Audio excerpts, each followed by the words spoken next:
സൂറത്തു നിസായിലെ സ്ത്രീകളെ തല്ലി അനുസരിപ്പിക്കുന്നതുമായി ബന്ധപ്പെട്ട വാക്യമാണ് കഴിഞ്ഞ ക്ലാസ്സിൽ നമ്മൾ വിശദമായി ചർച്ച ചെയ്തത്. 34-ാമത്തെ വാക്യം. അവിടെ ഒരു സ്ത്രീ തൻ്റെ ഭർത്താവ് മുഖത്തടിച്ച് പരിക്കേൽപ്പിച്ചതിനെ തുടർന്ന് വാപ്പാനെയും കൂട്ടി മുഹമ്മദിൻ്റെ അടുത്ത് പരാതി പറഞ്ഞപ്പോഴാണ് ആദ്യം തിരിച്ചടിക്കാൻ അനുവാദം കൊടുത്തു. തിരിച്ചടിക്കാം എന്ന് പറഞ്ഞ് അവർ തിരിച്ചു പോയ സമയത്ത് തിരിച്ചു വിളിച്ചിട്ട് വരിയും ജിബ്രീൽ ആയത്തിറക്കിയിരിക്കുന്നു എന്ന് പറഞ്ഞിട്ടാണ് ഈ വൃത്തികെട്ട വാക്യം അവരുടെ മുഖത്ത് നോക്കി പറഞ്ഞത്. അവിടെ പ്രതിയെ സംബോധന ചെയ്തുകൊണ്ട് നിങ്ങളുടെ ഭാര്യ അനുസരണക്കേട് കാണിക്കുന്നു എന്ന് ആശങ്കിക്കുന്നുവെങ്കിൽ അവരെ അടിച്ചോളൂ എന്നാണ് പറഞ്ഞത്. പരാതിയുമായി വന്ന സ്ത്രീയെയോ ആ സ്ത്രീയുടെ ബാപ്പാനെയോ ഒന്നുമല്ല സംബോധന ചെയ്തത്, പ്രതിയെയാണ്. ഇവിടെ നമ്മൾ മനസ്സിലാക്കേണ്ട ഒരു കാര്യം, ഡൊമസ്റ്റിക് വയലൻസിൽ വരുന്ന ഒരു കേസാണ്. അങ്ങനത്തെ ഒരു കേസ് വന്നു കഴിഞ്ഞാൽ അവിടെ കേസിന് വിചാരണയില്ല, കേസിൻ്റെ ന്യായാന്യായങ്ങൾ പരിശോധിക്കപ്പെടുന്നില്ല, ഇരയുടെ വാദം പരിഗണിക്കുന്നില്ല. അവിടെ വിചാരണ നടത്തുന്നത് പ്രതി തന്നെയാണ്, ശിക്ഷ വിധിക്കുന്നത് പ്രതി തന്നെയാണ്, ശിക്ഷ വിധിക്കുന്ന ജഡ്ജിയും പ്രതി തന്നെയാണ്, ശിക്ഷ നടപ്പിലാക്കുന്ന ആരാച്ചാരും പ്രതി തന്നെയാണ്. ഒരു ദൈവം ലോകാവസാനം വരേക്കൊരു ധാർമ്മിക നിയമം കൊടുത്തയച്ചതിൻ്റെ കോലമാണ് ഞാനീ പറഞ്ഞത്. ഒരു ഭാര്യയെ ഭർത്താവ് മർദ്ദിച്ചു കഴിഞ്ഞാൽ അത് എന്തിനു മർദ്ദിച്ചു, എന്താണ് കാരണം, എന്താണ് കാര്യങ്ങൾ എന്ന് ഇരുവശത്തെയും വാദങ്ങൾ കേട്ട് നിഷ്പക്ഷനായ ഒരു ജഡ്ജി അതിന് കുറ്റവാളിക്ക് ശിക്ഷ വിധിക്കുക എന്ന സമ്പ്രദായത്തിന് പകരം ഭാര്യ അനുസരണക്കേട് കാണിക്കുമെന്ന് നിങ്ങൾക്ക് ശങ്ക തോന്നിയാൽ നിങ്ങൾ അടിച്ചോളൂ എന്ന് പറയുമ്പോൾ അവിടെ പ്രതി തന്നെയാണ് വക്കീലും ജഡ്ജിയും ആരാച്ചാരും എല്ലാം. അള്ളാഹുവിൻ്റെ നീതിന്യായ വ്യവസ്ഥയുടെ രൂപമാണ് ഈ പറഞ്ഞത്. ഇതൊക്കെയാണ് ഞാൻ പറഞ്ഞത്. ഒരു ഗോത്രകാലത്തെ യാതൊരു വിവരവുമില്ലാത്ത, സാമൂഹികമായ യാതൊരു ധാർമ്മിക ബോധവും വികസിച്ചിട്ടില്ലാത്ത ഒരു ഗോത്ര മനുഷ്യൻ്റെ തലയിൽ നിന്നുദിച്ച വൃത്തികെട്ട ആശയങ്ങളല്ലാതെ ഈ ഖുർആനിൽ ഒരു ദൈവീകം എന്ന് നമ്മൾക്ക് വിധിയെഴുതാവുന്ന നിലവാരമുള്ള യാതൊന്നുമില്ല. അതിൻ്റെ ഏറ്റവും നല്ല തെളിവാണിത്. ഇന്ന് ഭാര്യയെ അനുസരിപ്പിക്കുക എന്ന് പറയുന്ന സങ്കല്പം തന്നെ പ്രാകൃതമാണ്. ഒരു പരിഷ്കൃത സമൂഹം ഇന്ന് അങ്ങനെ കരുതുന്നേയില്ല. ഭാര്യയെ അടിച്ചനുസരിപ്പിക്കുക എന്നൊക്കെ പറയുന്ന വളരെ പ്രാകൃതമായിട്ടുള്ള ഗോത്രകാലത്തെ പാട്രിയാർക്കിയുടെ രീതിയാണ്. അതൊന്നും ഇന്ന് ഒരു ജനാധിപത്യ സമൂഹത്തിൽ നമ്മൾ അംഗീകരിക്കുന്നില്ല. കുടുംബങ്ങൾക്കകത്ത് സ്ത്രീയും പുരുഷനും ഒക്കെ തുല്യ അന്തസ്സുള്ള മനുഷ്യരായിട്ടാണ് ഇന്ന് നമ്മളൊക്കെ പരിഗണിക്കുന്നത്. അങ്ങനെ ഒരു കാലത്താണ് നമ്മളോട് ദൈവം ലോകാവസാനം വരെയൊക്കെ ഇറക്കിയ കിതാബിൽ ഈ മാതിരി വഷളത്തരങ്ങൾ വിളിച്ചു പറയുന്നത്. കൂടുതൽ പറയുന്നില്ല. അടുത്ത വാക്യം ഇതിൻ്റെ തുടർച്ചയാണ്.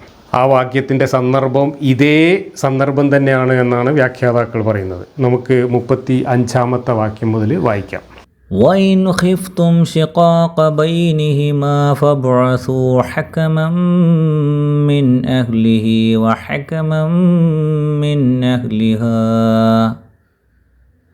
إِنْ يُرِيدَا إِصْلَاحًا يُوَفِّقِ اللَّهُ بَيْنَهُمَا إِنَّ اللَّهَ كَانَ عَلِيمًا خَبِيرًا. ഇനി അവർ തമ്മിൽ ഭിന്നിച്ചു പോകുമെന്ന് നിങ്ങൾ ഭയപ്പെടുന്ന പക്ഷം അവൻ്റെ ആൾക്കാരിൽ നിന്ന് ഒരു മധ്യസ്ഥനെയും അവളുടെ ആൾക്കാരിൽ നിന്ന് ഒരു മധ്യസ്ഥനെയും നിങ്ങൾ നിയോഗിക്കുക. ഇരുവിഭാഗവും അനുരഞ്ജനമാണ് ഉദ്ദേശിക്കുന്നതെങ്കിൽ അള്ളാഹു അവർക്കിടയിൽ യോജിപ്പുണ്ടാക്കുന്നതാണ്. തീർച്ചയായും അള്ളാഹു സർവജ്ഞനും സൂക്ഷ്മജ്ഞനുമാകുന്നു. ഇവിടെ തല്ലുകൊണ്ടുവന്ന അതേ സ്ത്രീയും ആ സ്ത്രീയുടെ ഭർത്താവും തമ്മിലുള്ള പ്രശ്നം തന്നെയാണ് ഈ വാക്യത്തിൻ്റെയും സന്ദർഭം എന്ന് ഇബ്നു അബ്ബാസ് ഒക്കെ പറയുന്നുണ്ട്. എന്ന് വെച്ചാൽ ആ സ്ത്രീയെ തല്ലിയത് തികച്ചും അന്യായമായിരുന്നു എന്നും ആ സ്ത്രീയുടെ പരാതി ജെന്യൂനായിരുന്നു എന്നും ഈ വാക്യത്തിൻ്റെ കൂടെ സന്ദർഭം അതാണ് എന്ന് വ്യക്തമാക്കുന്നതോടുകൂടി വെളിച്ചത്ത് വരുന്നുണ്ട്. അവസാനം അള്ളാഹുവിന് മനസ്സിലാവുകയാണ് അവിടെ പ്രശ്നം എന്തോ ഉണ്ട് എന്നുള്ളത്.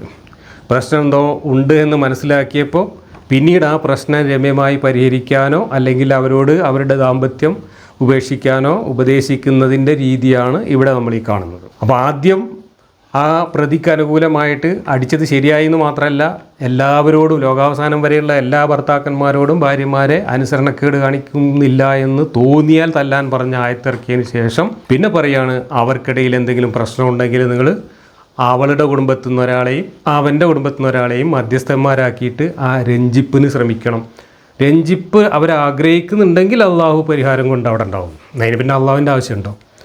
രണ്ട് കുടുംബത്തിൽ നിന്നും രണ്ടാൾക്കാർ വന്ന് രഞ്ജിപ്പ് ഉണ്ടാക്കുമ്പോൾ അവർക്ക് രഞ്ജിപ്പ് ആഗ്രഹം ഉണ്ടെങ്കിൽ ആ രഞ്ജിപ്പിൽ അവർ പോകും. അവിടെ അള്ളാഹുവിന് എന്ത് റോളാണുള്ളത്? അപ്പോൾ അള്ളാഹു എന്ന് പറയുന്നത് ഇവിടെ ഒരു അപ്രസക്തമായ കഥാപാത്രം മാത്രമായിട്ട് മാറുകയാണ്. അള്ളാഹു രഞ്ജിപ്പുണ്ടാക്കുമെങ്കിൽ പിന്നെ അവിടെ മധ്യസ്ഥന്മാരൊന്നും ആവശ്യമില്ല. അള്ളാഹുവിന് രഞ്ജിപ്പുണ്ടാക്കാൻ പറ്റുന്ന ഒരു പോംവഴി വേറെ പറഞ്ഞു കൊടുത്താൽ മതി. ഇവിടെ ഇതൊക്കെ അന്നത്തെ കാലത്തെ രണ്ട് കുടുംബങ്ങൾ തമ്മിൽ പ്രശ്നം ഉണ്ടാകുമ്പോൾ അതിനനുവർത്തിച്ച് വന്നിരുന്ന ഒരു രീതിയാണ്. അത് അള്ളാഹു ആകാശത്ത് നിന്ന് പറഞ്ഞു കൊടുക്കാൻ മാത്രം വലിയ ആനക്കാരിയൊന്നുമല്ല. എന്നാൽ ഇന്ന് നമ്മുടെ മുമ്പിൽ ഇത്തരം കുടുംബ പ്രശ്നങ്ങളൊക്കെ ഉണ്ടായിക്കഴിഞ്ഞാൽ ഭാര്യ ഭർത്താവ് എന്നൊക്കെ പറയുന്നത് രണ്ട് സ്വതന്ത്ര വ്യക്തികളാണ്, പ്രായപൂർത്തിയായ രണ്ട് വ്യക്തികളാണ്. ആ വ്യക്തികൾ തമ്മിലുള്ള പ്രശ്നമാണെങ്കിൽ അവരെ തമ്മിൽ യോജിപ്പിക്കാൻ വല്ല മനഃശാസ്ത്രമൊക്കെ അറിയുന്ന കൗൺസിലർമാരുടെ അടുത്തൊക്കെയാണ് നമ്മൾ കൊണ്ടുപോവുക. അതല്ലെങ്കിൽ കുടുംബ കോടതിയിലേക്ക് പ്രശ്നം മാറും.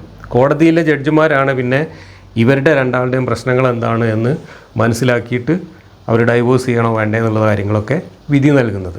എന്തായാലും സ്ത്രീക്കും പുരുഷനും രണ്ടാൾക്കും ഡൈവോഴ്സ് സമ്മതമാണെങ്കിൽ ഒരു പ്രശ്നമില്ല, രണ്ടാൾക്കും ഡൈവോഴ്സ് ചെയ്തു പോകാം. അല്ല, ഒരാൾക്ക് അത് സമ്മതമല്ല എങ്കിൽ അതുമായി ബന്ധപ്പെട്ട പ്രശ്നങ്ങൾ പിന്നെ ഈ കൗൺസിലിങ്ങിലൂടെ പരിഹരിക്കാൻ പറ്റിയില്ലെങ്കിൽ കോടതിയാണത് അതിന് പരിഹാരം പറഞ്ഞു കൊടുക്കുന്നത്. ഇതൊക്കെയാണ് ഇന്ന് അവലംബിക്കുന്ന രീതി. പക്ഷേ ഇവിടെ അന്നത്തെ രീതിയാണ്, അന്നത്തെ കുടുംബങ്ങൾ തമ്മിലുള്ള പ്രശ്നമായിട്ടാണ് ഇതിനെ കാണുന്നത്. അതുകൊണ്ട് കുടുംബത്തിലുള്ള മധ്യസ്ഥന്മാർ വന്നിട്ട് പ്രശ്നം പരിഹരിച്ചോളി, അപ്പോൾ അള്ളാഹ് നിങ്ങളെ കൂടെ ഉണ്ടാവും എന്ന് പറയാണ്.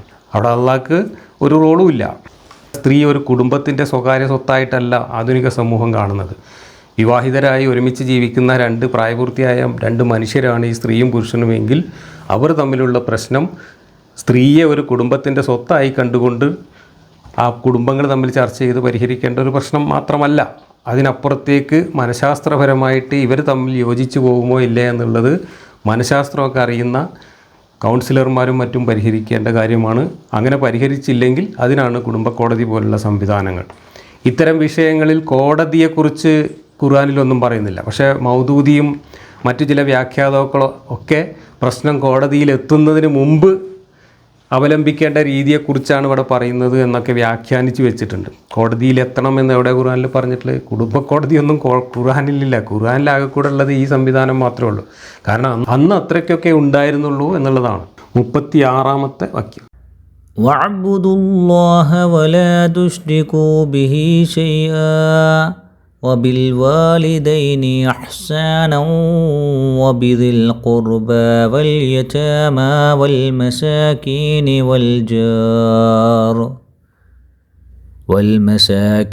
والجار ذي القربى والجار الجنب والصاحب بالجنب وابن السبيل وما ملكت أيمانكم إن الله لا يحب من كان مختالا فخورا. നിങ്ങൾ അള്ളാഹുവെ ആരാധിക്കുകയും അവനോട് യാതൊന്നും പങ്കുചേർക്കാതിരിക്കുകയും മാതാപിതാക്കളോട് നല്ല നിലയിൽ വർത്തിക്കുകയും ചെയ്യുക.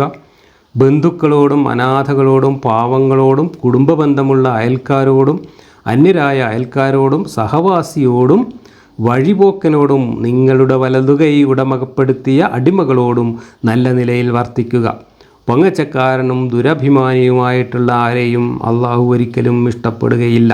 ഇത് ഈ പറഞ്ഞ വാക്യത്തിൻ്റെ തുടർച്ചയായി അന്നേരം പറഞ്ഞതാണോ അതല്ല മറ്റേതെങ്കിലും സന്ദർഭത്തിൽ പറഞ്ഞതാണോ എന്ന് വ്യക്തമല്ല. ഇതിൻ്റെ സബബുൻ നുസൂലൊന്നും ആരും കൊടുത്തിട്ടില്ല. ഏതായാലും ഈ പറയുന്നതൊക്കെ നമ്മളിതിനു മുമ്പ് പല വാക്യങ്ങളിലും ആവർത്തിച്ചപ്പോൾ ചർച്ച ചെയ്ത കാര്യമാണ്. ഇതൊക്കെ ഇന്നത്തെ ഒരു സാമൂഹിക ഘടനയിൽ ആലോചിക്കുമ്പോൾ വളരെ വളരെ ബാലിശമാണ്, ഗോത്രീയമാണ്, പ്രാകൃതമാണ്. ഇതിലൊന്നും വലിയ കാര്യമില്ല. കാരണം ഇന്ന് വികസിത സമൂഹങ്ങളിലൊക്കെ ഇത്തരം വിഷയങ്ങളൊക്കെ കൈകാര്യം ചെയ്യുന്നത് ഇതിനേക്കാളൊക്കെ എത്രയോ ശാസ്ത്രീയമായ രീതിയിലാണ്. ഇതൊക്കെ നമ്മൾ മുമ്പ് പലതവണ വിശദമായി പറഞ്ഞിട്ടുള്ളതാണ്. അയൽക്കാരനോട് നല്ല രീതിയിൽ പെരുമാറുക, പിന്നെ പാവപ്പെട്ടവരോട് നല്ല രീതിയിൽ പെരുമാറുക, ഭിക്ഷക്കാരോട് നല്ല രീതിയിൽ പെരുമാറുക, അടിമകളോട് നല്ല രീതിയിൽ പെരുമാറുക തുടങ്ങിയിട്ടുള്ള കാര്യങ്ങൾക്കൊന്നും ഇന്ന് പ്രസക്തിയില്ല. കാരണം ഇന്ന് എല്ലാ മനുഷ്യരോടും നല്ല രീതിയിൽ പെരുമാറേണ്ടത് എങ്ങനെ എന്നതിനെ സംബന്ധിച്ച് കൃത്യവും വ്യക്തവുമായിട്ടുള്ള കാഴ്ചപ്പാടുകൾ സമൂഹത്തിനുണ്ട്. അതനുസരിച്ച് അടിമകളില്ലാത്ത, പാവപ്പെട്ടവരില്ലാത്ത, യതീമുകൾ എന്ന രീതിയിൽ ഒരു പ്രശ്നം വരാത്ത അത്തരത്തിൽ സമൂഹത്തിൽ എന്തെങ്കിലും പ്രശ്നങ്ങൾ അനുഭവിക്കുന്ന ആളുകളുടെയൊക്കെ സംരക്ഷണം സമൂഹം പൊതുവായി ഏറ്റെടുക്കുകയും അതിനുള്ള പൊതു സംവിധാനങ്ങൾ ഏർപ്പെടുത്തുകയും ആ പൊതു സംവിധാനത്തിൻ്റെ നടത്തിപ്പിന് സമൂഹത്തിലെ എല്ലാ അംഗങ്ങളും അവരുടെ സംഭാവന നികുതി രൂപത്തിലും മറ്റും വ്യവസ്ഥാപിതമായ രൂപത്തിൽ നൽകുകയും നിയമങ്ങൾ കൃത്യമായി എല്ലാവരും അനുസരിക്കുകയും ചെയ്യുന്ന ഒരു വികസിത സമൂഹത്തിൻ്റെ മുമ്പിൽ ഈ പറയുന്ന കാര്യങ്ങളൊക്കെ തീർത്തും കാലഹരണപ്പെട്ടതാണ്, ബാലിശമാണ്. ഇത്രയേ ഇപ്പോൾ അതിനെക്കുറിച്ച് പറയാനുള്ളൂ. മുമ്പും പലതവണ നമ്മളിത് ആവർത്തിച്ച് പറഞ്ഞിട്ടുള്ളതാണ്. അപ്പോൾ ഈ വാക്യത്തിനൊക്കെ നമുക്ക് ഇന്നത്തെ ഒരു സാഹചര്യം വെച്ചുകൊണ്ട് ബദൽ അവതരിപ്പിക്കാവുന്നത് അങ്ങനെയാണ്. നിങ്ങൾ ലോകത്തുള്ള മുഴുവൻ മനുഷ്യരും ഇന്നൊരു സമൂഹമായി ജീവിക്കുകയാണ്. ആ സമൂഹത്തിൽ എല്ലാ മനുഷ്യരെയും തുല്യരായി പരിഗണിക്കേണ്ടതുണ്ട്. അതുകൊണ്ട് എല്ലാവരുടെയും ക്ഷേമത്തിനും ഐശ്വര്യത്തിനും വേണ്ടി സമൂഹം പൊതുവിൽ വ്യവസ്ഥാപിതമായി നടത്തുന്ന എല്ലാ സംവിധാനങ്ങളുമായി നിങ്ങൾ സഹകരിക്കുകയും അതുമായി ബന്ധപ്പെട്ട എല്ലാ നിയമങ്ങളും ചട്ടങ്ങളും നിങ്ങൾ കൃത്യമായി പാലിക്കുകയും ചെയ്യുക എന്നാണ് ഇതിന് ബദലായിട്ട് പറയാനുള്ളത്.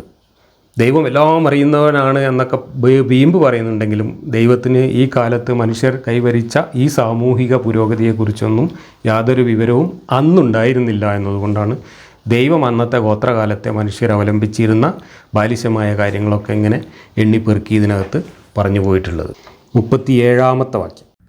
الذين يبخلون ويأمرون الناس بالبخل ويكتمون ما آتاهم الله من فضله واعتدنا للكافرين عذابا مهينا.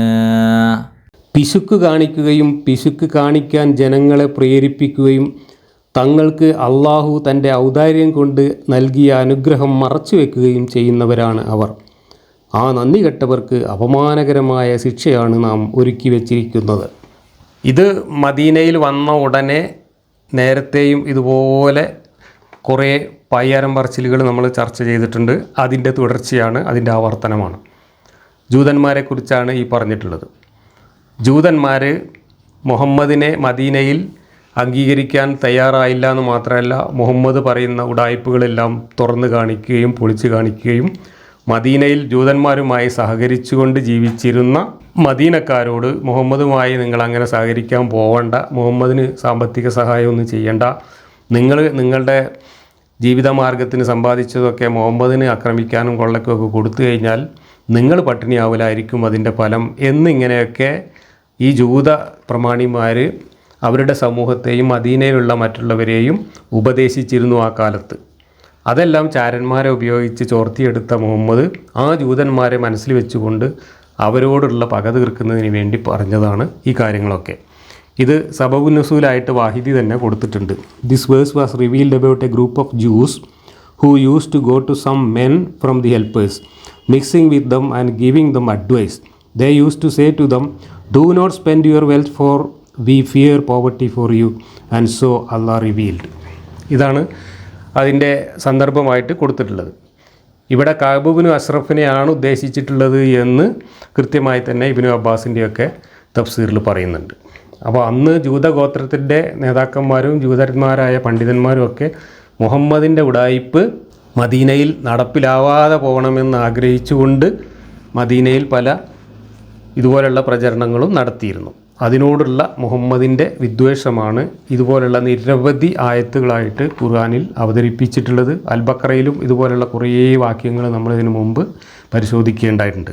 ഇതിൽ ഈ പിശുക്ക് കാണിക്കുന്നവർ എന്ന് ഈ പ്രയോഗിച്ചതിൻ്റെ അർത്ഥത്തെ സംബന്ധിച്ച് പണ്ഡിതന്മാർക്കിടയിലുള്ള അഭിപ്രായ വ്യത്യാസത്തെക്കുറിച്ച് റാസി എഴുതിയിരിക്കുന്നത് നോക്കുക. ബുഖ്ലിൻ്റെ ഭാഷാർത്ഥം മൻ ഉൽ ഇഹ്സാൻ, നന്മ തടയുക എന്നാണ്. ശരീഅത്തിൻ്റെ ഭാഷയിൽ മൻ ഉൽ വാജിബ്, കൊടുക്കൽ നിർബന്ധമായതിനെ തടയുക എന്നും. ഇബ്നു അബ്ബാസ് പറയുന്നു, ഇവർ യഹൂദികളാണ്. തൗറാത്തിൽ നിന്ന് അവർ മനസ്സിലാക്കിയ നബിയെ അംഗീകരിക്കുന്നതിൽ പിശുക്ക് കാണിക്കുകയും അത് മറച്ചുവെക്കാൻ അവരുടെ ജനങ്ങളോട് ആഹ്വാനം ചെയ്യുകയും ഉണ്ടായി.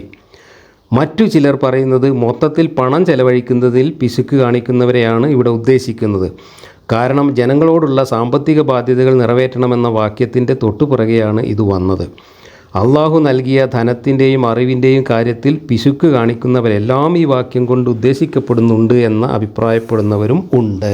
അപ്പോൾ ജൂതന്മാർ അവരുടെ വേദഗ്രന്ഥത്തിൽ നിന്ന് മുഹമ്മദിനെ കുറിച്ചുള്ള പരാമർശങ്ങൾ വരുന്ന ഭാഗം മറച്ചു വെച്ചു എന്നൊക്കെയുള്ള ഒരു ആരോപണം മുഹമ്മദിൻ്റെ അനുയായികളെ കൂടെ നിർത്താൻ വേണ്ടി ഉന്നയിച്ചിരുന്നു.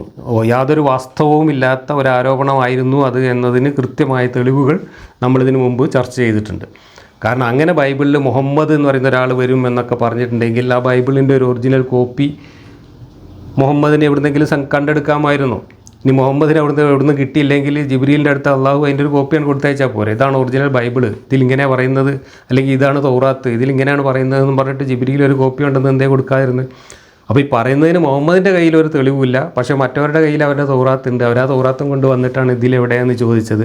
അപ്പോഴാണ് മുഹമ്മദ് ഇങ്ങനെ ബബ്ബടിച്ചുകൊണ്ട് അവർ മറച്ചു വെച്ചതാണ്, അല്ലെങ്കിൽ അവർ പേജ് കീറിക്കളഞ്ഞതാണ് തുടങ്ങിയിട്ടുള്ള ബടായികളൊക്കെ പറഞ്ഞ് പരിഹാസ്യനാവുന്നത്. അതാണ് പിശുക്ക് കൊണ്ട് ഉദ്ദേശിക്കുന്നത് എന്നാണ് ഇവിടെ ഒരു വ്യാഖ്യാനം. അതല്ല സാമ്പത്തികമായി മുഹമ്മദിനെ കൊള്ളയ്ക്ക് പോകാനും യുദ്ധത്തിന് പോകാനും സഹായിക്കുന്നതിൽ പിശുക്ക് കാണിച്ചവരെയാണ് എന്ന് പറയുന്നു.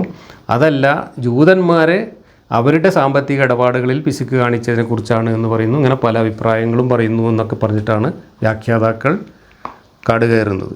38 والذين ينفقون أموالهم رئاء الناس ولا يؤمنون بالله ولا باليوم الآخر ومن يكن الشيطان له قرينا فساء قرينا. ജനങ്ങളെ കാണിക്കുവാനായി തങ്ങളുടെ സ്വത്തുക്കൾ ചെലവഴിക്കുന്നവരും അള്ളാഹുവിലോ അന്ത്യദിനത്തിലോ വിശ്വാസമില്ലാത്തവരുമാണവർ. പിശാചാണ് ഒരാളുടെ കൂട്ടാളിയാകുന്നതെങ്കിൽ അവർ എത്ര ദുഷിച്ച ഒരു കൂട്ടുകാരൻ. അപ്പോൾ ജൂതന്മാരും മക്കയിലെ മുശ്രിക്ക് നേതാക്കളും ഒക്കെ നന്നായിട്ട് പൈസ ചെലവഴിക്കുകയും മറ്റുള്ളവർക്ക് ഉപകാരങ്ങൾ ചെയ്യുകയും ഒക്കെ ചെയ്തിരുന്നു. മുഹമ്മദ് അതെല്ലാം പിശാചിൻ്റെ പണിയാണ് എന്ന് പറഞ്ഞുകൊണ്ട് അവരെ കുറ്റപ്പെടുത്തുന്നതാണ് ഇവിടെ നമ്മൾ കാണുന്നത്. അള്ളാഹുവിൽ വിശ്വസിച്ച് മുഹമ്മദിനെ അംഗീകരിച്ച് മുഹമ്മദിനെ അനുസരിച്ച് മുഹമ്മദ് പറയുന്ന കാര്യങ്ങൾ ചെയ്യുക എന്നല്ലാതെ അതിനപ്പുറത്തേക്ക് നാട്ടിലുള്ള ആളുകളെ സഹായിക്കാനും മറ്റും ഈ മുശ്രിക്കുകളായ ആളുകളും ജൂതന്മാരും ഒക്കെ മുതിരുന്നത് മുഹമ്മദിന് വലിയ ക്ഷീണമുണ്ടാക്കിയിരുന്നു സമൂഹത്തിൽ. കാരണം മുഹമ്മദിനോടുള്ളതിനേക്കാൾ ആദരവ് പിടിച്ചു പറ്റാൻ അതുവഴി ഈ ജൂത നേതാക്കൾക്കും മക്കയിലെ ഖുറൈശി നേതാക്കൾക്കൊക്കെ സാധിച്ചിരുന്നു. അപ്പോൾ അവർ ചെയ്യുന്ന നന്മകളൊന്നും നന്മയല്ല, അതൊക്കെ പിശാചിൻ്റെ പ്രേരണ കൊണ്ട് ചെയ്യുന്നതാണ്, അതൊക്കെ നാട്ടുകാരെ കാണിക്കാൻ വേണ്ടി ചെയ്യുന്നതാണ് എന്ന് പറഞ്ഞുകൊണ്ട് പരദൂഷണം പറയുകയാണ് ഇവിടെ മുഹമ്മദും മുഹമ്മദിൻ്റെ അള്ളാഹുവും കൂടി. ഇനി ഇതിനെക്കുറിച്ച് നമ്മുടെ വ്യാഖ്യാതാക്കൾ ഓരോരുത്തർ എഴുതി വെച്ചിട്ടുള്ള കാര്യങ്ങൾ നമുക്ക് പരിശോധിക്കാം.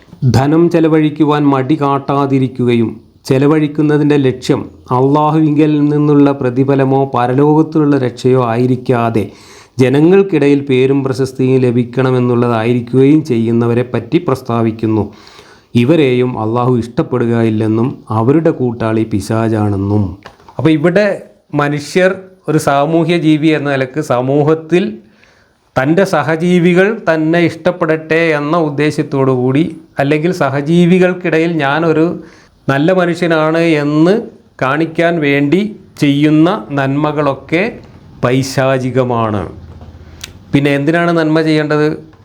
നന്മ ചെയ്യേണ്ടത് നമ്മൾ ബാങ്കിൽ പൈസ നിക്ഷേപിച്ചിട്ട് പലിശ വാങ്ങുന്നത് പോലെ, നമ്മൾ കച്ചവടത്തിൽ മുതൽ മുടക്കിയിട്ട് ലാഭം ഉണ്ടാക്കുന്നത് പോലെ, നമുക്ക് സ്വാർത്ഥ ലാഭം ഉണ്ടാക്കാൻ വേണ്ടി നമ്മൾ ചെയ്യുന്ന പണി മാത്രമാണ് നന്മ എന്ന അങ്ങേയറ്റം വികലമായ ആശയമാണ് ഇവിടെ ഖുർആനിലൂടെ മുന്നോട്ട് വയ്ക്കുന്നത്. ഒരാൾ പരലോകത്ത് ചെല്ലുമ്പോൾ അയാൾക്ക് അവിടെ കള്ളും പെണ്ണും കിട്ടുക എന്ന അവിടുത്തെ ഉണ്ടംപൊരിക്ക് വേണ്ടിയിട്ട് ഇവിടെ നന്മ ചെയ്താൽ മാത്രമേ ആ നന്മ ശരിയായ നന്മയാവുകയുള്ളൂ. അല്ലാത്ത നന്മകൾ, സമൂഹത്തിൽ മറ്റുള്ളവർക്ക് നന്മ ഉണ്ടാവട്ടെ എന്ന് കരുതിക്കൊണ്ട് സമൂഹത്തിൽ താൻ ഒരു നല്ല മനുഷ്യനാണെന്ന് സമൂഹത്തിലെ സഹജീവികളെ ബോധ്യപ്പെടുത്തുന്നതിന് വേണ്ടി ഒരാൾ ചെയ്യുന്ന നന്മകളൊക്കെ പൈശാചികമാണ്, സ്വാർത്ഥമാണ്. എന്നാൽ ഒരാൾക്ക് പരലോകത്ത് കള്ളും പെണ്ണും കിട്ടാൻ വേണ്ടിയിട്ട് അതുമാത്രം ഉദ്ദേശിച്ചുകൊണ്ട് ഒരാൾ ചെയ്യുന്ന കാര്യങ്ങളാണ് നന്മ. എത്ര വികലമായ ആശയമാണിത് നോക്കും. ഇവിടെ നമ്മളൊക്കെ നന്മ ചെയ്യുന്നത് ഈ പറഞ്ഞ രണ്ടിനുമല്ല. മനുഷ്യൻ നന്മ ചെയ്യേണ്ടത് ഒരു സാമൂഹിക ജീവിയായ മനുഷ്യർക്ക് എല്ലാവർക്കും നന്മ ഉണ്ടാകുന്നതിന് വേണ്ടി, എല്ലാവർക്കും ഇവിടെ സന്തോഷവും സമാധാനവും നല്ല ജീവിതവും ഉണ്ടാകുന്നതിന് വേണ്ടിയിട്ടാണ്. കാരണം നമ്മൾ ജീവിക്കുന്നത് ഒരു കൂട്ടമായിട്ടാണ്, ഒരു സമൂഹമായിട്ടാണ്. ആ സമൂഹത്തിലെ എല്ലാവരും നല്ല രീതിയിൽ ജീവിക്കുമ്പോഴാണ് എല്ലാവർക്കും ആ സന്തോഷം പങ്കിട്ട് ജീവിക്കാൻ കഴിയുക. ആ ഒരു ഉയർന്ന സാമൂഹിക ബോധത്തിൽ നിന്നാണ് മനുഷ്യരുടെ നന്മതിന്മ ചിന്തകളൊക്കെ ഉണ്ടാവുക. അപ്പോൾ മറ്റുള്ളവർക്ക് സമൂഹത്തിന് ബുദ്ധിമുട്ടുണ്ടാവുന്ന കാര്യങ്ങൾ ചെയ്യാതിരിക്കുക, മറ്റുള്ളവർക്ക് സഹായകരമായ, മറ്റുള്ളവർക്ക് കൂടി ഇഷ്ടകരമായ കാര്യങ്ങൾ ചെയ്യുക എന്നതാണ് നന്മ. അത് ആർക്കും ദോഷകരമാവാത്തതും എല്ലാവർക്കും സന്തോഷം നൽകുന്നതുമായ കാര്യങ്ങളാണെങ്കിൽ അതിനെയാണ് നമ്മൾ നല്ല കാര്യം എന്ന് പറയാം. അതല്ലാതെ ഒരാൾ ലാഭം കിട്ടാൻ വേണ്ടി വട്ടിക്ക് പണം കട കൊടുക്കുന്നതില്ല, കൊള്ളലാഭം അടിക്കാൻ വേണ്ടിയിട്ട് ഒരാൾ പണം മുടക്കുന്നത്, മറ്റൊരാൾക്ക് പലിശക്ക് വേണ്ടിയിട്ട് പണം കൊടുക്കുന്നത്, അതുമല്ലെങ്കിൽ എന്തെങ്കിലും തനിക്ക് ലാഭം കിട്ടണം എന്ന ഉദ്ദേശത്തോടു കൂടി എന്തെങ്കിലും ചെയ്യുന്നതല്ല നന്മ. അത് സ്വാർത്ഥതയാണ്. അതാണ് യഥാർത്ഥത്തിൽ പൈശാചികം.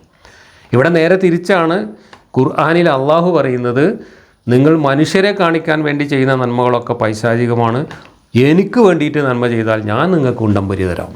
ഇതാണ്. അപ്പോൾ സ്വാർത്ഥതയെ കൂടുതൽ പ്രതിനിധാനം ചെയ്യുന്നത് ഇവിടെ ഈ ദൈവത്തിൻ്റെ പേരിൽ പറയുന്ന ഈ സാധനമാണ്.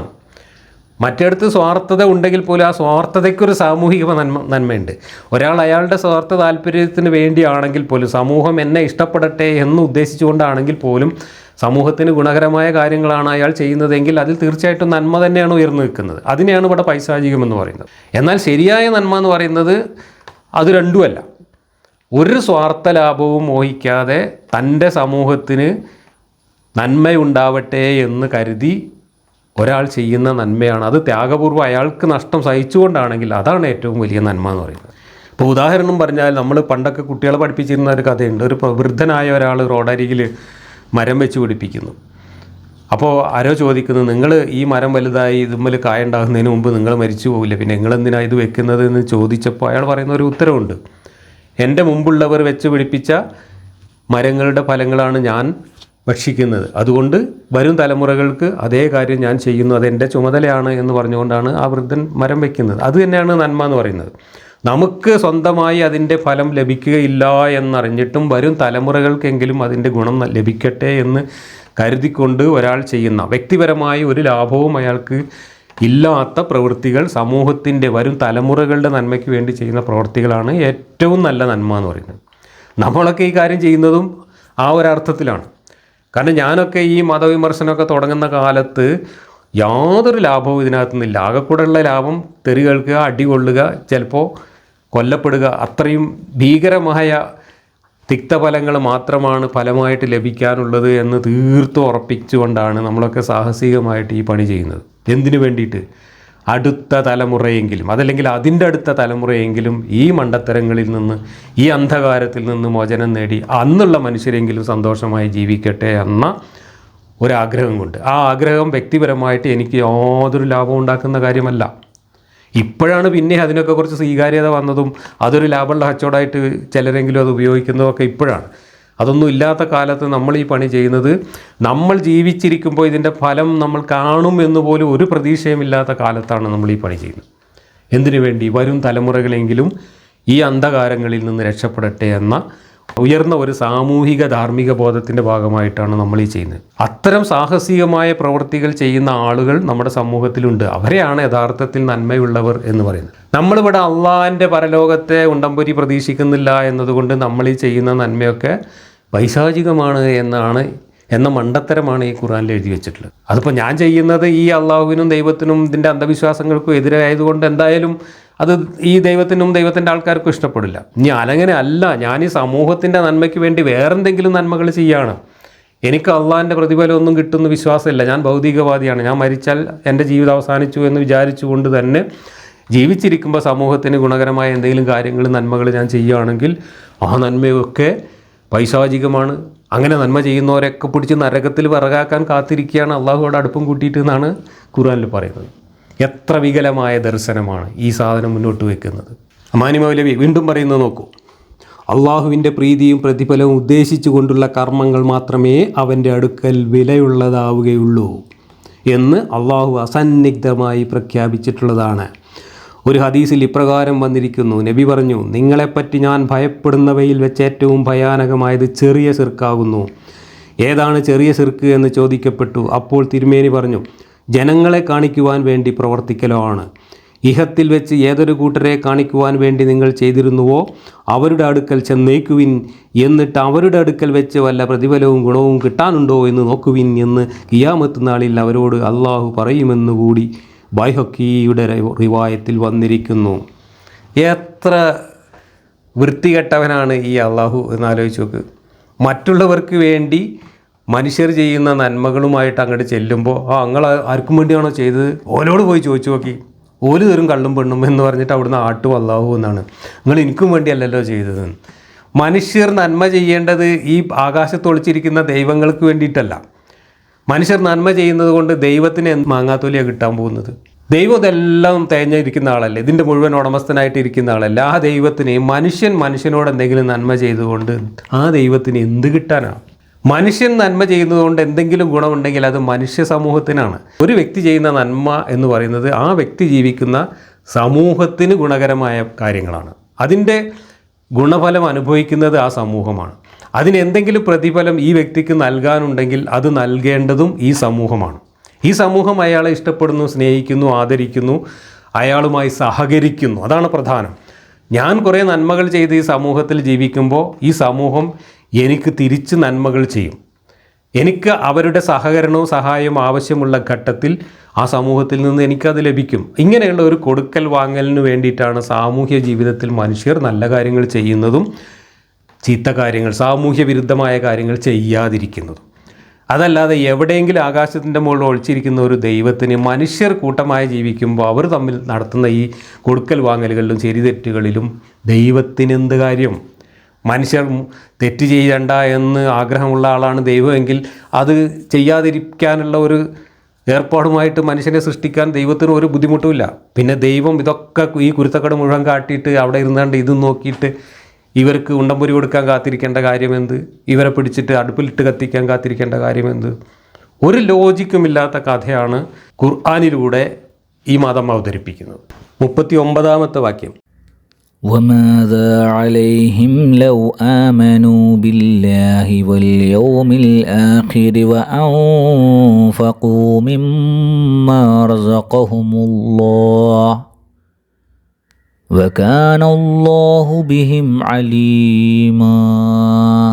അവർ അള്ളാഹുവിലും അന്ത്യദിനത്തിലും വിശ്വസിക്കുകയും അള്ളാഹു അവർക്ക് നൽകിയതിൽ നിന്ന് ചെലവഴിക്കുകയും ചെയ്തു പോയാൽ അവർക്ക് എന്തൊരു ദോഷമാണുള്ളത്. അള്ളാഹു അവരെ പറ്റി നന്നായി അറിയുന്നവനാകുന്നു.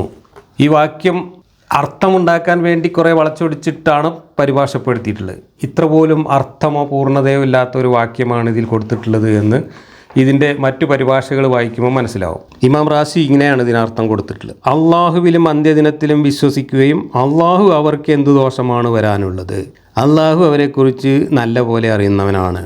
ഇതാണ് ഈ വാചകത്തിലുള്ളത്.